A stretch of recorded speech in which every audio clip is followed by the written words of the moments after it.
बिहार के चर्चित सिंघम शिवदीप लांडे का आईपीएस से इस्तीफा, क्या राजनीति में उतरेंगे लांडे?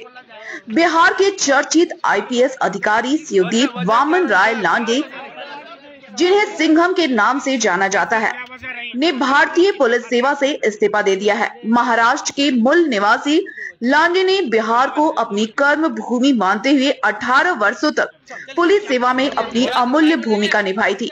उनकी अचानक से हुई इस घोषणा ने बिहार पुलिस महकमे में हड़कंप मचा दिया है। शिवदीप लांडे ने अपने सोशल मीडिया अकाउंट पर वर्दी में तिरंगे को सलामी देते हुए तस्वीर साझा कर अपने इस्तीफे की जानकारी दी। उन्होंने बिहार और बिहार वासियों के प्रति अपनी गहरी आस्था प्रकट करते हुए लिखा कि उन्होंने अपने सरकारी पद से त्याग पत्र दिया है, लेकिन बिहार को वह अपनी कर्म भूमि मानते रहेंगे। इस भावुक संदेश के बाद उनके भविष्य को लेकर अटकलों का दौर शुरू हो गया है। लांडे का इस्तीफा कई राजनीतिक दलों के बीच चर्चा का विषय बन गया है।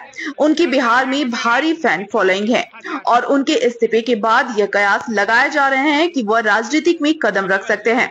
उनकी लोकप्रियता को देखते हुए कई दल उन्हें अपने साथ जोड़ने की कोशिश में हैं। अगर वह राजनीति में आते हैं तो बिहार के युवाओं के लिए वह एक आइकॉन बन सकते हैं।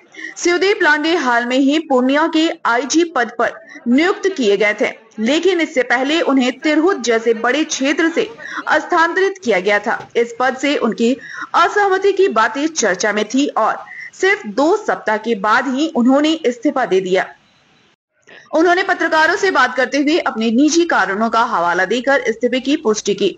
लांडे की बिहार में कार्यशैली ने उन्हें हर जिले में प्रसिद्ध किया है। पटना से लेकर मुजफ्फरपुर तक उनकी सख्त और निष्पक्ष कार्रवाई ने उन्हें सिंघम का खिताब दिलाया। उन्होंने अपने सेवा काल में राज्य की कानून व्यवस्था को मजबूत बनाने में अहम भूमिका निभाई और उनकी कर्तव्य निष्ठा की आम जनता और प्रशासन ने भी सराहना की। गौरतलब है कि इससे पहले आईपीएस अधिकारी काम्या मिश्रा ने भी निजी कारणों से इस्तीफा दिया था। दोनों अधिकारियों के इस्तीफे ने बिहार पुलिस महकमे को झटका दिया है। काम्या मिश्रा को भी उनके कड़े रवैये और ईमानदारी के लिए लेडी सिंघम कहा जाता था और अब लांडे के इस्तीफा ने भी राज्य में बड़ी हलचल मचाई है। लांडे ने यह स्पष्ट किया है कि यह बिहार में ही रहेंगे, जिससे उनके भविष्य को लेकर कई अटकलें लगाई जा रही हैं। कुछ राजनीतिक विशेषज्ञों का मानना है कि वह किसी पार्टी से जुड़ सकते हैं और अपनी लोकप्रियता का लाभ राजनीतिक क्षेत्र में उठा सकते हैं। अब यह देखना होगा कि उनकी अगली बारी किस दिशा में जाती है।